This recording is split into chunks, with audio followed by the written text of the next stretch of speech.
Et aujourd'hui, je vais vous parler du syndrome de l'imposteur. Alors c'est marrant, déjà imposteur, ça n'existe pas officiellement au féminin dans la langue française, c'est pour ça que je dis syndrome de l'imposteur. Sinon il faudrait dire impostrice, imposteuse. Donc ce syndrome de l'imposteur, incroyable. J'ai de plus en plus de nouvelles clientes, et même dans les comités de direction, même à la tête de leur entreprise, qui me disent qu'elles ont ce syndrome de l'imposteur.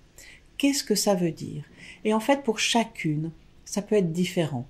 Et peut-être que vous aussi, vous pensez parfois subir ou être victime de ce syndrome de l'imposteur et vous vous demandez, mais qu'est-ce que ça veut dire? Alors pour moi, il y a différentes hypothèses, c'est différent pour chacune. Pour certaines personnes, c'est que dans leur lignée d'ancêtres, et oui, ça remonte voilà, à la généalogie, aux aïeux, il y avait peut-être vraiment quelqu'un qui était imposteur. Est-ce que quelqu'un a pris la place de quelqu'un d'autre? Est-ce qu'il y a eu un enfant illégitime? Ça peut être intéressant d'aller regarder dans votre lignée s'il y avait vraiment eu de l'imposture et si c'est le cas, d'arriver à séparer. Ça peut être quelqu'un qui a pris la place de quelqu'un d'autre, ça peut être un enfant illégitime, et d'aller regarder et si c'est le cas, de séparer. Ok, oui, voilà, mon grand-oncle était un enfant illégitime, ou mon père était illégitime, ou ma mère, ou en même temps, c'est pas moi. Et de séparer les choses, et oui, moi je suis légitime, et vous êtes légitime, et je ne suis pas un imposteur, et je suis légitime dans ma vie et dans mon travail. Ça peut aussi venir des drivers et de ce qu'on pense inconsciemment comme clé, comme condition de réussite. Par exemple, si je pense que je ne réussis que si je vais très vite, ou je ne réussis que si je suis parfaite, ou que je ne réussis que si je suis très forte et je résiste à la pression et je réussis seule et je ne vais pas demander d'aide.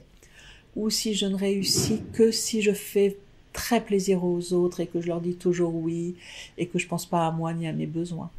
Ou que je réussis en faisant beaucoup d'efforts, en me coupant du plaisir et en étant dans la charge, dans l'effort.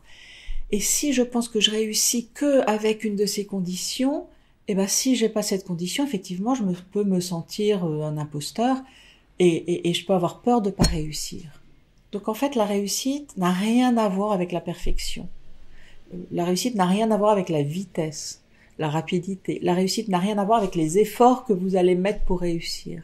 La réussite n'a rien à voir avec le fait d'être aimé, de trop donner, d'être trop sympa. La réussite n'a rien à voir avec le fait de résister, de tenir, d'être seul. Non, la réussite, c'est plein de facteurs différents. C'est du travail, c'est de la chance, c'est d'être au bon endroit au bon moment, c'est de l'intuition, c'est des bonnes relations. Et c'est plein d'échecs aussi, c'est plein de moments où on est bloqué, c'est des moments où on avance, on travaille super bien, puis des moments où on est bloqué, ou des moments où on va tranquillo, mollo. C'est parfois on fait des efforts, mais parfois c'est fluide et ça vient tout seul. Parfois oui, on est sympa avec les gens, et puis parfois on dit non, et parce qu'on pense à nous, d'abord, pour bien travailler. Voilà, la réussite, c'est pas juste une chose, c'est plein de choses. Voilà, donc ce syndrome de l'imposteur, quelque part, ça veut rien dire. Donc la prochaine fois que vous pensez que vous avez le syndrome de l'imposteur, allez plutôt regarder qu'est-ce qui vous bloque, qu'est-ce qui bloque votre réussite, pour que vous puissiez vous donner l'antidote et vous donner la permission de réussir à votre rythme, en étant sympa parfois et pas sympa à d'autres moments, en étant forte, en sachant résister, puis en même temps en n'y arrivant pas, seule, en allant demander de l'aide, en étant bien entourée. Voilà, c'est tout ce que je vous souhaite, de pouvoir dépasser cette idée du syndrome de l'imposteur et de déployer toute votre puissance dans votre vie professionnelle. Et si vous y arrivez seul, c'est formidable. Et sinon, eh bien, je suis là pour vous. Prenez rendez-vous avec moi. C'est pour regarder si je peux vous aider, comment je peux vous aider. C'est gratuit, c'est sans pression, c'est pour faire connaissance. À très bientôt.